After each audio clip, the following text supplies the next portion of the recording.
She saw it probably even before they knew they were going to do it.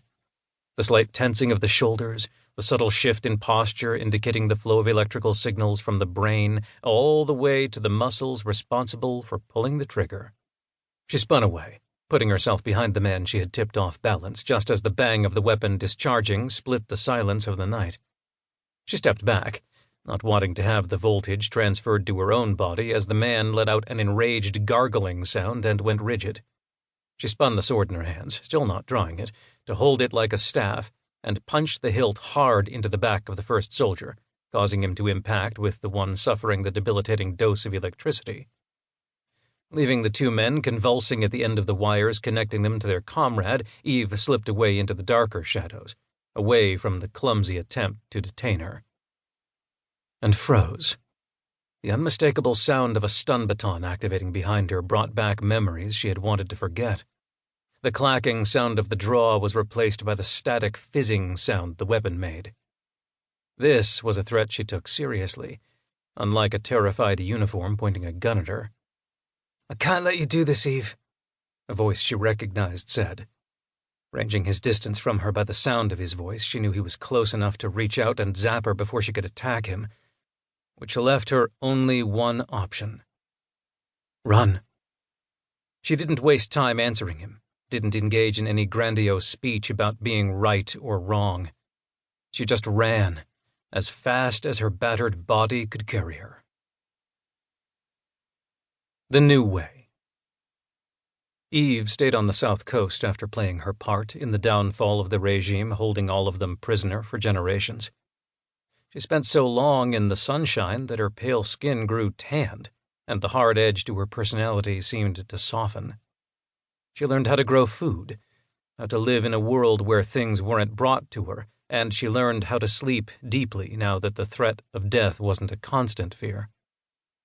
Adam and Dren left after a summer and a winter spent enjoying the peace, and none of them had ventured back to the Citadel, which, according to the reports and gossip that came with the travelers to their home, wasn't the happy place they had all believed it to be after the fall of the party. Midway through her second summer above ground, news was brought to her personally, with a request for her skills to be employed once again by the young woman she called a friend.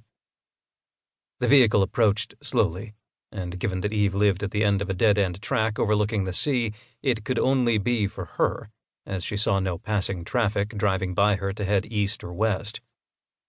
She lived in an area a few miles from what had once been the safe end of the frontier. Safe for the enemy, at least, and the chances of some remnant of the old regime still existing weren't insignificant, even after that long. The Nocturnals, their genetic makeup keeping them below ground but allowing for expansion in safety, lived only a few miles to the west of her home, and only visited her on foot when the sun was down. She rested the tool she was using against a fence post, running wire around her vegetable patch to keep out the rabbits, and walked towards the visitors, reaching behind her back for where the two knives were sheathed. Even though they lived in peace, some habits were hard to forget. The vehicle stopped, its whining engine cycling down to leave the area silent except for the distant rush of the water and bird song in the air. And Eve looked at the side panel where the emblem of the party had been painted over to leave the outline of it beneath, suggesting the insignia was as easy to erase as their memories were. The door opened, allowing an attractive young woman to step out. Rebecca Howard beamed a smile at Eve, stepping close to embrace her warmly. "It's good to see you," she said, still clinging on. Eve hugged her back before disengaging and looking at her. Her uniform was utilitarian, but it fit her well, and the new badge adorning the left side of her chest showed what Eve thought was an officer's rank.